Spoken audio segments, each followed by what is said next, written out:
Au Royaume-Uni, certaines bières sont produites selon des normes si proches des solutions de laboratoire destinées aux tests sur les rongeurs que leur utilité en tant que boisson humaine devient discutable. Il n'y a aucune exagération dans cette affirmation. Il existe des variétés que les professionnels du secteur appellent sans détour « bière de la mort », car une seule canette est capable de déclencher des arythmies cardiaques et des fluctuations brusques de la tension artérielle, comparables aux mouvements instables d'un ascenseur défectueux. L'aspect le plus alarmant réside dans le fait que de tels produits restent exposés dans les rayons des supermarchés, accessibles à des millions de consommateurs de plus de 50 ans. Ce que beaucoup croient être une bière traditionnelle s'avère être en réalité un mélange peu coûteux qui diffère peu d'un acide dilué. Il est probable qu'à un moment donné, au moins un de ces produits figurait sur la liste de courses du lecteur. Dans ce contexte, il est nécessaire d'identifier lequel d'entre eux représente le plus grand risque pour la santé, ce qui doit être évité immédiatement, d'autre part, lequel offre une relative sécurité pour cette tranche d'âge, malgré son caractère alcoolique. La 7e place, Carlsberg Special Brew, illustre une contradiction inquiétante. Bien que vendu légalement dans les établissements commerciaux, aux côtés de produits de base tels que le pain et le lait, son potentiel nocif pour les personnes de plus de 50 ans dépasse celui de plusieurs maladies auparavant redoutées. L'appellation « bière de la mort » n'est pas hyperbolique, les statistiques d'intoxication alcoolique, d'accidents dus à des chutes, d'hospitalisation résultant d'arythmies et d'insuffisance hépatique associées à ce produit justifient pleinement une telle appellation. Il s'agit de Carlsberg Special Brew, une boisson avec une longue histoire dans la culture britannique de la boisson, en particulier parmi la population plus âgée. Sa présence entre les mains des usagers des parcs et des transports publics remonte aux années 1980 et 1990, non pas comme une option de loisir, mais comme un moyen rapide de s'enivrer, une ressource pour un oubli temporaire ou l'induction d'un état de torpeur. Pour cette raison, de nombreux établissements choisissent de restreindre leurs ventes, malgré leur légalité, craignant des incidents, des attaques ou des effondrements à proximité. Cependant, le produit persiste sur le marché, attirant les consommateurs âgés en raison de son prix abordable, de sa familiarité ou de sa simple curiosité. Ce qui rend Special Brew particulièrement dangereux, c'est sa teneur en alcool. Une canette de grand volume, contenant entre 8 et 9% d'alcool, peut ressembler, à première vue, à une bière artisanale à haut degré de tenue. Toutefois, la similitude est superficielle. Il s'agit d'une boisson produite avec des ingrédients peu coûteux, comme le sirop de glucose, et soumise à un processus de fermentation optimisé pour maximiser la production d'alcool. Chaque canette équivaut à près de 4 unités alcooliques. Si 2 unités sont consommées après un repas, la limite hebdomadaire recommandée par le système de santé britannique pour les personnes de plus de 50 ans est déjà dépassée. De plus, la concentration alcoolique, rapidement absorbée par l'organisme, produit des effets différents des bières conventionnelles, plus proches de ceux des boissons distillées diluées. Ce n'est pas un hasard si le produit est comparé au « crack du monde de la bière » par les organisations de santé britanniques dans les rapports communautaires. Plusieurs municipalités ont déjà lancé des campagnes pour restreindre sa vente, non pas par aversion pour la marque, mais en réponse au nombre élevé d'hospitalisations liées aux canettes de qualité supérieure. Certains établissements ont choisi de l'interdire totalement. Carlsberg a même réduit la taille des canettes pour réduire la quantité d'unités alcooliques déclarées sur l'étiquette, une mesure cosmétique qui n'altère ni la composition ni les risques. Le produit continue de constituer une menace directe pour le foie, le cœur et le système nerveux, en particulier chez les personnes d'âge moyen et âgé. Special Brew occupe la dernière position non pas en raison de ses caractéristiques organoleptiques, mais en raison de son inadaptation totale aux consommateurs de plus de 50 ans. Cependant, ce n'est pas la seule bière de qualité supérieure capable de causer des dégâts importants. Une autre variété, tout aussi puissante et connue pour ses effets néfastes, mérite une attention particulière. Il s'agit du Skol Super, 6e dans cette analyse. Ce qui inquiète le plus à propos de Skol Super, ce n'est pas seulement sa puissance, mais son apparente innocuité. Extérieurement, elle ressemble à une bière ordinaire, avec un emballage discret et aucun avertissement visible. Lorsqu'il est consommé, il a une saveur douce, sans âpreté ni effet immédiat de vertige. Ce faux sentiment de modération est précisément ce qui la rend dangereuse. Contrairement à Special Brew, Skull Super n'est pas associé à des images de consommation publique désordonnées et n'apparaît pas fréquemment dans les débats sur les boissons alcoolisées à haute concentration. Sa présence est cependant récurrente dans les environnements familiers aux personnes âgées, dans le réfrigérateur domestique, sur les étagères des petits magasins des quartiers résidentiels ou à côté du canapé de ceux qui vivent seuls. Ce n'est pas une boisson pour les occasions sociales, mais une ressource recherchée dans les moments d'insomnie, d'anxiété ou de solitude, lorsque d'autres alternatives semblent inexistantes. Le plus gros risque réside dans la facilité avec laquelle il est consommé. Sa douceur masque sa véritable force. La première peut ne provoquer aucun signe d'avertissement, le second s'ouvre sans hésitation, tandis que l'alcool, proche de 8%, est absorbé silencieusement dans le sang, comme si le consommateur ingérant des spiritueux sans s'en rendre compte. Ce mode de consommation explique pourquoi les médecins urgentistes du Royaume-Uni voient souvent des patients âgés souffrant d'arythmie, de vertige, de chute dans les toilettes ou d'évanouissement en se levant d'une chaise. Rares sont ceux qui considèrent que l'organisme de plus de 50 ans métabolise l'alcool différemment.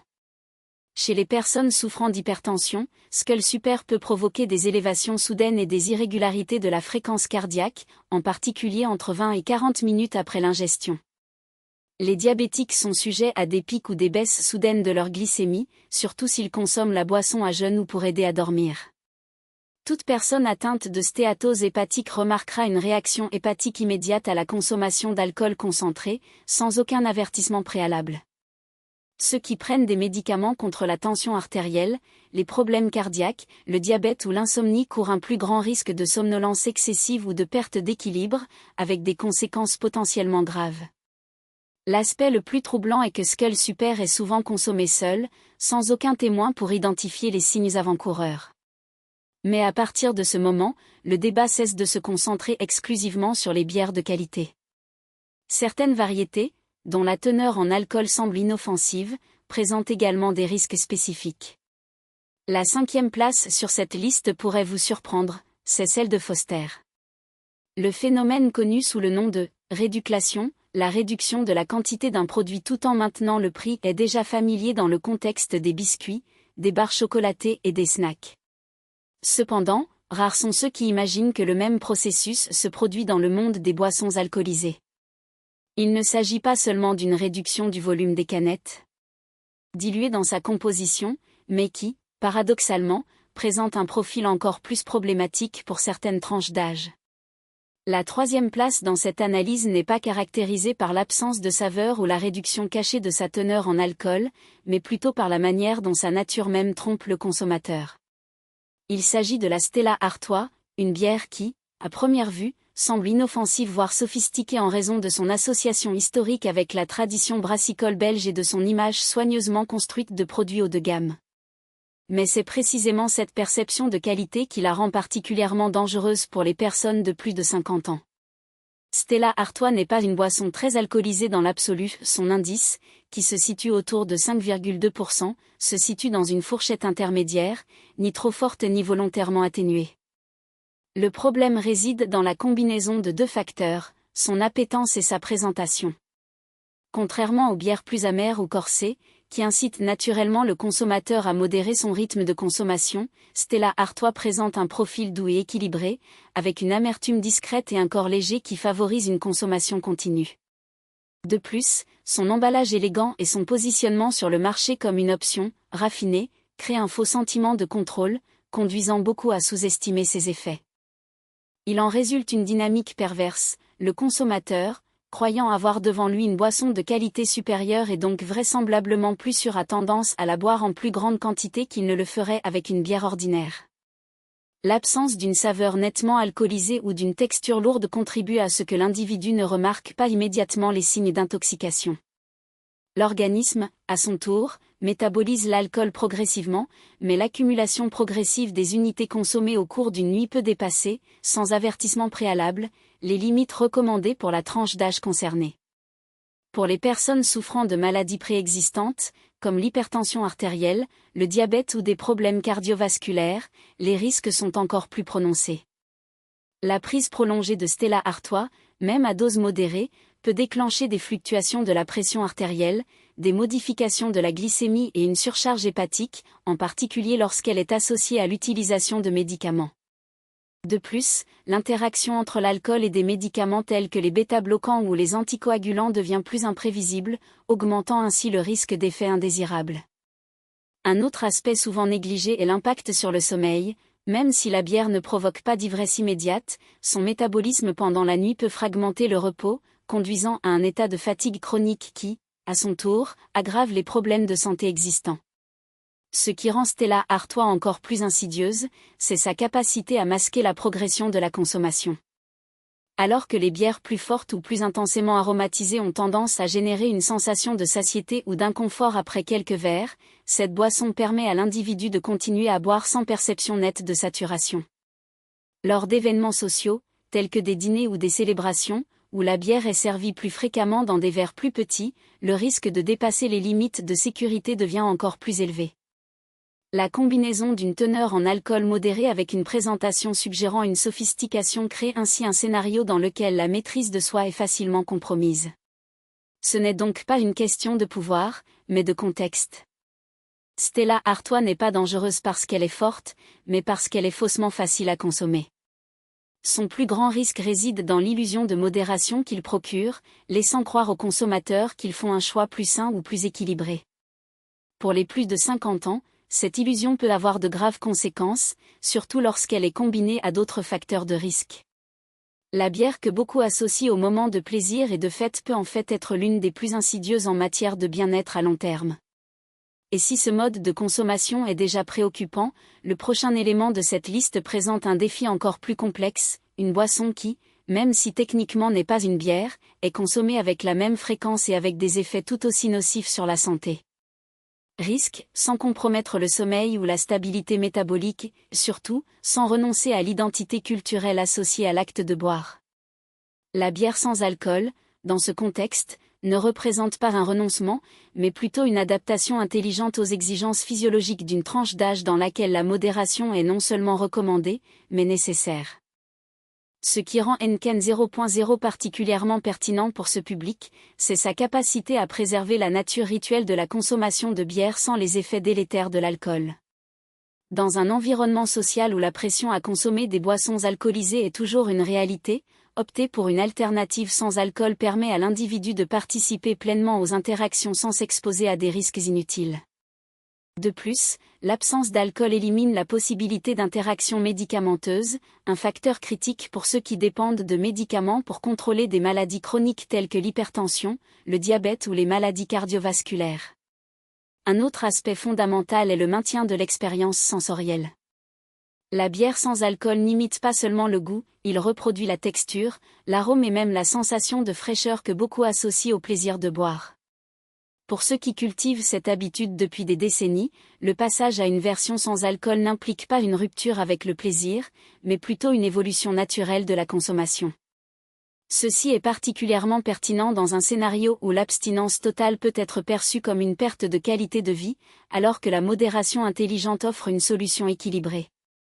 Cependant, il est important de reconnaître que, même compte tenu de ses avantages, la bière sans alcool ne doit pas être considérée comme une solution universelle. Les personnes ayant des restrictions sévères en glucides ou en sucre doivent surveiller leur consommation, tout comme celles qui recherchent une perte de poids significative. De plus, même si l'absence d'alcool minimise les risques, la consommation excessive de tout liquide peut entraîner des déséquilibres, comme une surcharge rénale en cas de consommation excessive. Pourtant, par rapport aux alternatives alcoolisées, la version 0.0 reste l'option la plus sûre et adaptée aux besoins d'un public qui donne la priorité à la santé sans renoncer à la sociabilité. En fin de compte, Henken 0.0 n'est pas seulement une bière, c'est le symbole d'une nouvelle approche du vieillissement, dans laquelle la prise de conscience des limites du corps ne se traduit pas par des privations, mais par des choix plus éclairés. Pour ceux qui souhaitent conserver le plaisir d'un moment partagé au pub, sans les effets néfastes de l'alcool, cette option ne représente pas un recul, mais un pas en avant. Dans une société qui associe encore la consommation de bière à la jeunesse et à la détente, l'adoption d'alternatives non alcoolisées par les plus de 50 ans peut même servir d'exemple pour montrer que maturité peut être synonyme de sagesse, sans renoncer au plaisir. Ce qui se traduit par l'absence de risque, la préservation du sommeil, le soulagement de la surcharge hépatique et le maintien de l'équilibre physique. Cela vous permet de profiter de l'expérience sociale de boire de la bière sans soumettre votre corps à des conséquences néfastes. Cependant, même face au choix le plus minutieux, il existe un aspect fondamental qui transcende le produit lui-même, la manière dont il est consommé. La quantité ingérée, le contexte alimentaire et les particularités métaboliques individuelles déterminent en fin de compte l'impact sur la santé à long terme. À l'âge de 50 ans, le corps humain subit des changements physiologiques souvent imperceptibles, mais d'une importance considérable. Il n'est pas rare que des patients, même s'ils conservent les mêmes habitudes de consommation d'alcool que dans leur jeunesse, signalent une fatigue excessive, une somnolence précoce ou une tachycardie après seulement quelques doses. De telles réactions ne sont pas des anomalies, mais plutôt des réponses attendues d'un organisme dont la capacité métabolisante ne fonctionne plus avec la même efficacité. Dans ce contexte, la consommation de bière cesse d'être un acte automatique et commence à nécessiter une approche délibérée et éclairée. Le premier principe directeur réside dans le choix de la boisson. Devant les rayons d'un supermarché ou la carte d'un établissement, les critères ne doivent plus être guidés par des habitudes bien ancrées ou la familiarité d'une marque. La principale variable à considérer est la teneur en alcool, exprimée par l'acronyme ABV, Alcohol by Volume. Cet indice, apparemment technique, définit la plupart des sensations ressenties lors de la consommation. Les options avec une teneur inférieure à 4% offrent un plus grand confort physiologique, et des valeurs encore plus basses où l'absence totale d'alcool élimine pratiquement tous les risques liés aux complications cardiovasculaires, aux troubles du sommeil et aux interactions médicamenteuses. Alors que pour les plus jeunes, l'ABV peut n'être qu'un chiffre, pour les plus de 50 ans, il devient un paramètre objectif de sécurité. Un autre facteur souvent sous-estimé, mais qui a un impact considérable, est la présence de gaz dans la composition de la bière. De nombreux adultes d'âge mûr signalent des malaises abdominaux, des reflux ou des palpitations après avoir consommé des bières blondes, sans comprendre que ces symptômes ne proviennent pas de la teneur en alcool, mais de l'expansion gazeuse dans l'estomac, qui accélère l'absorption de l'alcool et modifie la fréquence cardiaque. Les boissons comme la Guinness Smooth Ale ou d'autres variantes à faible teneur en gaz carbonique offrent une expérience plus équilibrée, sans pression gastrique, éructation ou brûlure. Ce choix en apparence simple transforme l'expérience de consommation, la rendant plus agréable et moins stressante pour le corps. De plus, la composition des ingrédients mérite une attention particulière. Les bières industrielles à bas prix intègrent souvent des additifs tels que du maïs, du riz ou des sirops, dans le but de réduire les coûts et de faciliter la consommation. Bien que de telles pratiques ne posent pas de problème aux personnes plus jeunes, chez les adultes d'âge mûr en particulier ceux souffrant de diabète ou de goutte, ces additifs peuvent déclencher des pics glycémiques, de légers processus inflammatoires ou des douleurs articulaires prolongées. Il n'est pas nécessaire de maîtriser la lecture des étiquettes, privilégiez simplement les options dont la liste d'ingrédients est proche de la simplicité traditionnelle, avec l'orge comme base prédominante. Plus il est proche du naturel, moins le corps demandera d'efforts pour le traiter. Un aspect souvent négligé est la relation entre le profil de la bière et le taux de consommation. Les boissons trop douces ou au goût neutre ont tendance à être ingérées plus rapidement, dépassant, sans que l'individu ne s'en aperçoive, les limites tolérables de l'organisme. Des marques comme Carling ou Stella Artois, par exemple, facilitent une consommation accélérée, tandis que des options comme la Guinness ou les bières plus corsées induisent naturellement un rythme plus modéré, avec des gorgées plus petites et des intervalles plus longs. Cette caractéristique, en elle-même, peut agir comme un mécanisme de protection contre une consommation excessive. Dans l'environnement domestique, une stratégie efficace consiste à choisir des emballages plus petits. Les adultes matures ont tendance à finir le contenu de tout contenant ouvert, quelle que soit la quantité. Une canette de 330 ml par exemple limite naturellement le volume ingéré, tandis qu'un récipient de 500 ml ou plus augmente la probabilité d'une consommation complète, même lorsque l'organisme signale déjà une saturation. Bien qu'elle puisse paraître anodine, cette recommandation est largement adhérée par les professionnels de santé au Royaume-Uni, en raison de son efficacité prouvée pour modérer la consommation. Enfin, la sélection des bières doit tenir compte du contexte spécifique de chaque occasion. Dans les situations de socialisation prolongée, comme un rendez-vous dans un pub, l'option la plus légère possible ou son remplacement par une version à 0,0% après la première dose est la meilleure. Pour les personnes traitées avec des médicaments contre l'hypertension, les maladies cardiaques, la dépression ou le diabète, la priorité devrait toujours être la version sans alcool, étant donné le potentiel d'interaction indésirable. Les jours de fatigue, de stress, d'insomnie ou de reflux, le plus prudent est de s'abstenir de consommation, quel que soit le choix de la boisson. Une fois la bière appropriée définie, l'étape suivante consiste à savoir comment la consommer. La consommation concomitante de nourriture retarde l'absorption de l'alcool et stabilise les niveaux glycémiques. L'alternance avec de l'eau prévient la déshydratation, réduit le risque de maux de tête et maintient une fréquence cardiaque régulière. Éviter de consommer de grandes quantités en une seule fois, ne jamais boire l'estomac vide et s'abstenir de boire de l'alcool dans les heures précédant le coucher sont des mesures essentielles pour préserver la qualité du repos nocturne. De plus, inclure des jours sans boisson tout au long de la semaine permet au foie et au système cardiovasculaire de récupérer, atténuant ainsi les effets cumulatifs de l'exposition à l'alcool. Il est impératif de reconnaître que la bière contemporaine diffère considérablement de celle consommée par les générations précédentes. Il ne s'agit plus d'un produit fabriqué exclusivement à partir de malt, de houblon et de levure, mais d'une marchandise façonnée par des stratégies industrielles, une optimisation des coûts, des réglementations fiscales et des tactiques marketing conçues pour maximiser la consommation et minimiser la perception de ses effets. Cette réalité ne se limite pas aux boissons alcoolisées, elle s'étend à une large gamme de produits alimentaires et de boissons étiquetés comme « sains », mais qui, dans la pratique, s'éloignent de plus en plus de leur essence originelle.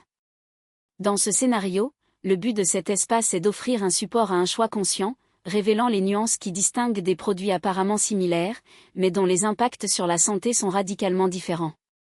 Si la proposition d'explorer ces questions de manière critique et fondée trouve un écho dans vos intérêts, je vous invite à suivre les prochaines discussions, dans lesquelles d'autres aspects de cet univers en constante évolution seront abordés. Jusque-là.